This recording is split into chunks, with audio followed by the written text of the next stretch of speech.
This is the 2021 Ford Edge lineup, and today we're going to be doing a head-to-head comparison, this time comparing the SE to the SEL, the ST, and the titanium trim levels of the vehicle. Steve here, Cars with Steve, and before we get started, I want to give Yorkdale Ford a huge thank you for giving me access to these vehicles to shoot the video for you today. Check down in the description below in order to find their contact details. Now this is going to be a little bit of an in-depth video going through different engine powers, looking at all the different features and flexibilities and all the different options that are going to be different between the entire trim level lineup. I have broken each one down individually, so check down in the description below if you're looking for a specific trim level lineup.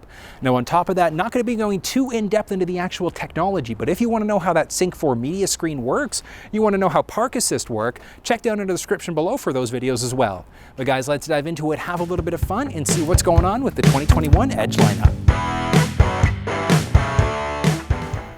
Starting off looking at some exterior styling of the vehicle. So firstly, with the wheels themselves, we're either looking at an 18 or 20-inch tire, depending on which trim level of the vehicle you look at. Now this is the Edge ST, so we've got a beautiful 20-inch tire, black painted aluminum rim there as well, so it really makes it pop. We've got hand-cooked rubber on this specific vehicle. You might be in Michelin, just depending again on which trim level of the vehicle you're looking at. But nice look when it comes down to it. We've got our black lip along the side, extending all the way to the back of the vehicle. Now as we move to the front, so we've got our LED headlamps in the front there, LED fog lamps. Now when we look at the SE version of the vehicle, so the base trim level, we're not going to have fog lamps. That's strictly going to be a feature of the SEL and above, but great look when it comes down to it. Now depending on which trim level of the vehicle you're on, so either the titanium or the ST trim level, we've got what's known as the 301 or the 401A versions. Those ones are going to give us a forward sensing system and a front facing camera, which means we've also got park assist inside of the vehicle as well, and that's going to be standard on that titanium and the ST level when we look at those higher packages.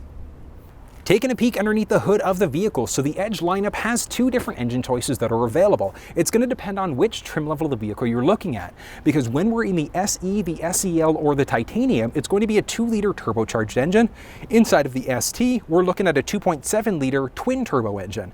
From a power perspective, the 2-liter is going to be able to push out 250 horsepower and 280 pound-feet of torque, while this 2.7 is going to be able to push out 335 horsepower and 380 pound-feet of torque. So plenty of power when it comes down to it. Now looking underneath the hood itself, we've got easy access if we need to top up some fluids. We can easily check our oil, and then we've also got easy access to the battery. Filling up fuel inside of the Edge lineup is going to be fairly straightforward. We've got a pocket along the side there, and it's a capless system, so just insert your fuel hose, fill up, and you're good to go. When it comes down to the actual fuel quality, the type of gas you're going to put in is 87 octane, so just your regular fuel is the minimum manufacturer's recommendation for both engines. Now having said that, in the 2.7-liter turbocharged engine, I would definitely recommend looking ideally at an 89 or 91 gas. And the reason why is because it's a performance vehicle at that point. Do you need to use it? No, but you'll absolutely notice a difference in the performance of the vehicle when you do. Now a couple things to note, when you look at the horsepower and torque specs inside of both of these vehicles, that's assuming you're using a premium fuel. So if you want better performance out of the vehicle, you're absolutely going to want to use a higher octane, but you don't have to if you're on a little bit more of a budget. When it comes down to towing inside of the Edge lineup, whether we're looking at the 2-liter turbo or the 2.7-liter turbo engine, they're both going to be able to pull the same 3,500 pounds. When it comes down to it though, getting the hitch from the factory just aesthetically looks way more pleasing. Now one other thing about the factory tow option is that it also does have the sway control, so trailer sway control, which means if the vehicle senses that trailer sway going on, it's automatically going to apply engine braking in order to get that sway under control. Now some standard technology across the entire vehicle lineup. We've got our backup camera, that's a North American standard. We've got our reverse sensing system as well. Now on top of that, we also do have our blind spot system, and there also is a lane keeping system. So the blind spot system lets us know if anybody's entered the blind spot on either side of the vehicle, and then there also is that lane keeping system, which works 3 different ways. First way is if you start to veer over into a lane without signaling, it'll gently nudge the steering wheel to kind of pull you back into your lane. Second way, it'll give you a little bit of a steering wheel shake, almost as if you're running over rumble pavement. Way number 3, it'll do a mixture of both of them. Taking a peek at the key fob of the vehicle. So this is the ST version of the vehicle, so we've got this ST badge. Otherwise, it's just going to be a Ford logo along the back there. At the very top, we've got our unlock and our lock button, remote start, a trunk release, as well as our horn or a panic alarm. The entire trim level lineup will also have this emergency access key. Now, one thing to point out is that depending on the trim level, like if we look at the base SE trim level, that's not going to have this power liftgate, and it's also not going to have the remote start button. So what shows up on your key fob is going to depend on which trim level of the vehicle you look at. Now, gaining access to the trunk of the vehicle is a very straightforward process. Now, it might be power, it might be manual. In the SE, it'll be a manual process. In the SEL, it's going to be power, and then in the ST and the titanium, it's going to be a foot-activated liftgate. So we could press the button out there in order to be able to open it. We can press the button inside in order to be able to open it. In the SE trim level, it's a button to unlock. But one of the nice things, the ST and the titanium trim level, foot-activated liftgate. So swipe your foot underneath, and it's just automatically going to open it up for you. Let's have a peek inside at the cargo dimensions. So cargo dimensions for the vehicle are going to be showing up there, and it is a 60-40 split, so 60 driver, 40 passenger, so we can fold down one side of the seat or the other if we'd like to. Now, one thing to note in that in the SE version of the vehicle, folding the seats down is going to be a manual process, but inside of the SEL, titanium, and the ST, it's going to be an electronic release. And the release itself is just along the left-hand side. So we can push that in order to be able to fold the seat down, and it is for both the driver and passenger side. But look at the difference in the actual cargo dimensions when we fold that second row seat down. So lots more space when it comes down to it. Now, as we move into the back of the vehicle there, so along the right-hand side, we've got a little storage space there. We do have our woofer in the back there as well. Along the other side, we do have a little storage space there. We've got that power button in order to be able to lower that back seat. And we've also got a 12-volt power point. So that power point is going to be standard across the entire vehicle lineup, where this is going to be SEL and above. Now, this is going to be the standard cover for the entire vehicle lineup. We do have the option for a thermoplastic rubber tray instead. Lifting this up, as you can see there, we do have, so these are just the regular carpet liners, but we've also got our spare tire. So this is going to be a mini spare tire, so it's an 18-inch. We've got our spigot along the side, and we've got a little bit of storage space along the top there as well. All right, now looking at second row spacing inside of the Edge. So I'm 6 feet tall. I've got these seats set up for somebody who's 6 feet tall. I've still got plenty of knee room, plenty of foot room, and up overhead inside of this version of the vehicle, I've got about 1.5 inches roughly of head space. Now that's one thing to note because this thing does have the panoramic sunroof. So if you look at the SE trim level, the base trim level, that's not gonna have the sunroof regardless. So you're gonna have a couple extra inches of head space. So if you've got some taller kids, taller passengers, etc., you might wanna look at the option without the roof, but it does open things up beautifully. And when it comes down to the actual seat itself, inside of the titanium and the ST, we've got a leather seat. The ST has some perforated inserts as well, so some cloth inserts, which look really, really sharp. Inside of the SEL, it's gonna have the Active X seating material typically, which is going to look like leather, smell like leather, feel like leather, but it's not leather. And then over and above that, the SE is also going to have cloth seat standard. So the SEL also has the option for those cloth seats as well. Now, one thing that is going to be standard across the entire vehicle lineup are also the cup holders. So on the SE, the SEL, and the titanium, and the ST trim levels, so all four of them, you're going to have your cup holders there. Click this thing in order to lock it back into place. Now, as we actually move down, this center stack is actually where things are going to be slightly different. Now, ever so slightly, because in the SEL, the ST, and the titanium trim level, we've got not only our USB and our USB-C ports, we've also got a 150-watt port there as well, so our power point, so we can plug a traditional wall outlet into the vehicle as well. Now, there are certain limitations to that power. Like, you're not going to be plugging a mini fridge in here, but plugging in a laptop, you could absolutely get away with that. Now, one thing to note, in the base SE trim level of the vehicle, we will just have the two USB ports in the bottom there, so our USB and our USB-C. Now, one other thing to point out, we also do have our pockets in behind the driver passenger seat, and that's going to be standard across the entire vehicle lineup. Now, we do have the option of using the key fob in order to roll the windows down inside of the Edge, so that's available on specific trim levels. In order to be able to roll the windows down, we're just going to press the unlock button twice. On that second button press, we're going to hold. So 1, 2, and hold. Down she goes. You can release it as it stops, as it's going down, and you can also pause it midway. So as it's rolling down, you can press the button in between in order to be able to stop it at a certain level. Taking a peek along the driver's side door. So we do have that option of getting into the vehicle using a 5-digit factory number. We can program in an individual number if we want to. This is going to be standard on the SEL trim level of the vehicle and above. Now, we do have intelligent access, so we can lock the vehicle simply by pressing along the top, and we can slide our hand in the back there in order to be able to open up the vehicle as well, so to unlock. As we hop on the inside, depending on which trim level of the vehicle you're looking at, you might have seat memory buttons. So that's going to be titanium and ST trim level.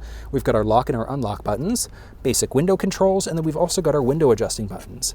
Moving down, driver passenger side, we do have a little bit of storage space there. Now as we start to move on the inside, so these buttons may look similar to what you've got in yours. So we do have our fog lamps. In the SE version of the vehicle, you will not see that there, and you won't see this button on the SE either. So this is going to be the power release for the liftgate. We can turn our stability control on or off, and we can figure out what's going on with our running lamps. Now these two switches there, these buttons are going to be the instrument cluster screen, so we can make that brighter or darker as necessary. Adjusting the driver and passenger seat inside of the Edge ST is going to be a power process. So just by our left-hand side there, we've got a few toggles, I should say. First toggle is going to bring the seat forwards, backwards, up and down, so your own personal height preferences there. We can bring the seat forwards or backwards as well. And then we've also got one for our lumbar support, so we can give ourselves a little bit of extra stability in our lower back if we'd like to. Now, one thing to note, with the seat all the way back and all the way down, so let's go back a little bit, back. Here we go, okay. So up overhead with me all the way back, I've got about 3.5, maybe 4 inches of headspace up overhead. Now you can obviously recline the seat a little bit more. So what that means, like I'm 6 feet tall. So somebody that's 6'3", 6'4", you could probably comfortably sit inside this vehicle. You might need to recline the seat a tiny little bit more just so that your head's not rubbing up against the top there. And that's one of the nice things, because even with the sunroof, we still have plenty of space up overhead. Now adjusting the steering wheel inside of the vehicle is also a straightforward process as well. So we do have a little lever just in between our legs there, so under the steering wheel column, we're just going to crank that down, and it's a telescopic wheel, so we can go in, out, up and down. Once you've got that perfect position, you're just going to click it in order to log it back into place. Right, now hopping inside of the driver's seat. So a few things to point out with the actual steering wheel itself. We've got a few directional pads, and that's going to let us determine what's going on with the actual cluster screen. Pad on the left is going to control that mini left screen. Pad on the right is going to control the mini right screen. So very straightforward from that perspective.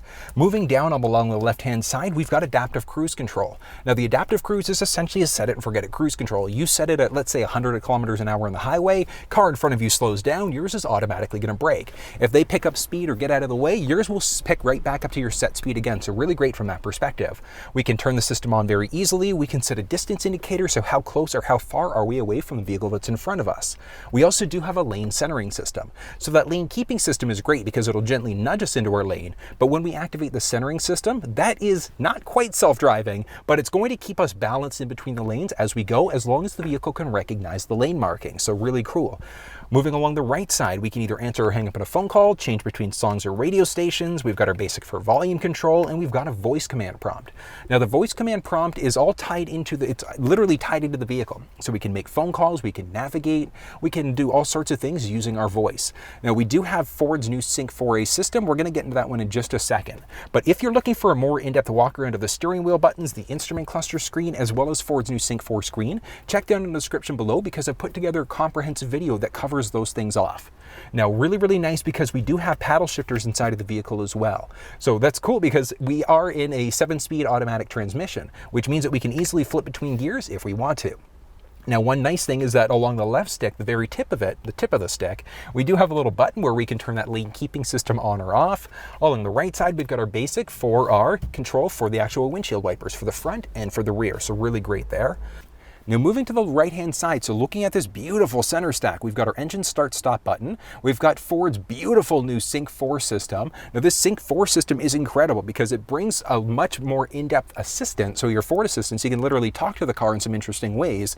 But over and above that, we've got wireless Android Auto and Apple CarPlay. Now that's wireless because in the 2020 model, we were still wired, so we'd be plugged in through USB. So it is nice to know we don't need to worry about being plugged in the 2021 model year. And one of the nice things is that this vehicle also has a wireless charger, which means that if our phone supports wireless charging, we can charge up while we're connected through Android Auto or Apple CarPlay.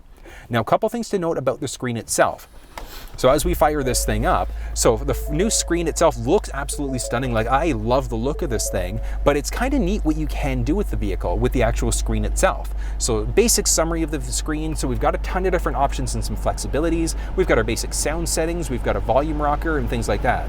Now, one thing that is new for this year is what's actually going on with the control, so with the actual climate control. Because in the 2020 Edge, everything was buttons. Everything now for climate is completely digital. So you'll find that along the bottom of the screen, but we've got dual zone climate control inside of the Edge ST. We've got at least heated seats as well. Now, when you get inside of the 401 version of the vehicle, so that higher package, that's going to give us not only heated seats, but also ventilated front seats and heated rear seats, which is kind of nice. We're going to have a heated steering wheel, but beautiful look when it comes down to it. Now, one of the nice things about this screen is that, yeah, we've got factory navigation, but at the same time, if you'd prefer to use Apple Maps, Google Maps, or Waze, you could absolutely do that directly through your cell phone, which is great. We've got a hot button press in order to be able to pull up our factory navigation, Android Auto, Apple CarPlay. We've got a new note section, and then also the owner's manual is going to be fully digital. Now that means that the actual owner's manual is located inside the vehicle. You can jump online if you want to download one to your computer, your cell phone, whatever the case may be, but we aren't going to have printed owner's manual anymore. So it's kind of interesting to see what's happening from a technology perspective, but it is really neat what you can do with this screen. Now as we start to move down, we've got our volume rocker. Let's do a quick audio test. I've never felt like this before. I apologize if I'm moving too. So that audio system is absolutely incredible. When we get into the Edge ST titanium as well, we are going to have an upgraded Bang & Olufsen sound system. Sounds absolutely incredible. We've got our tuning rocker, but honestly, using the Sync system, that Sync 4 system, or with our voice command prompt, we can easily change radio stations if we want to. So rather than fiddling around with the tuning rocker, we can just say whatever station we want to tune to, whether that's AM, FM, Sirius XM, and it's automatically going to tune using our voice. We've got a few other basics as well. Now, we've got a hot button press strictly for our backup camera. When we get into the 401A version of the vehicle, we're going to have a front-facing camera, which is going to give us a front 180-degree view, and we're also going to have park assist. Now, if you want to figure out how park assist works, check down in the description below because I've put together a comprehensive video showing how the park assist system works as well. But a couple other buttons, we can change between songs or radio stations, play and pause as well. Now, as we start to move down a little bit more, we've got a nice little cubby hole that does support wireless charging. So if your cell phone supports it, you can absolutely wireless charge in either of the versions of the vehicle, so the 400 or the 401. We've got a few USB ports, or a USB and our USB-C. Moving down, we've got like this carbon fiber type of look to it. It's kind of neat. We've got our shifter knob. Now the actual rotary dial, I should say. We don't have an actual shifter. It's rotary dial in the edge. And we've got our park reverse neutral drive and then our sport mode. Sport mode, what that's going to do is hold onto the gears a little bit longer. Now this is the 2.7 liter twin turbo. So with that sport mode engaged, this thing absolutely flies. When I'm going to take this thing on a test drive, and we're definitely going to use that sport mode because it is absolutely incredible. Now moving down a little bit more, we've got our electronic parking brake. We've also got our engine start stop button.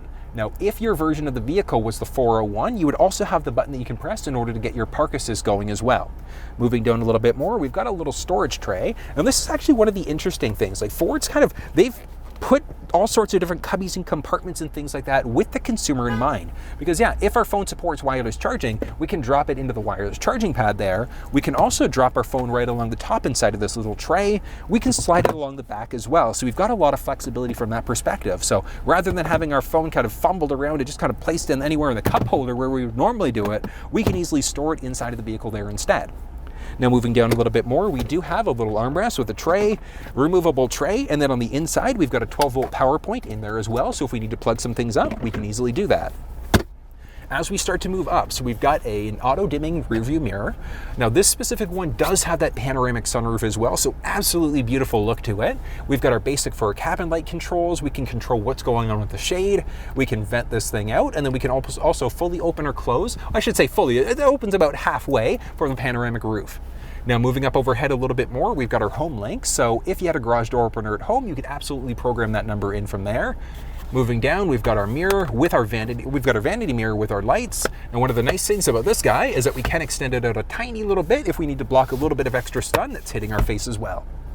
Well, folks, that was a look at the Edge lineup. What did you think? I personally, if you were to ask me, would love that Edge ST. That 2.7 twin turbo engine is an absolute beast. Which one do you think you would go for? Drop down in the comments section below and let me know. If you have any questions, let me know down in the comments as well. And until I see you next time, make sure you stay safe.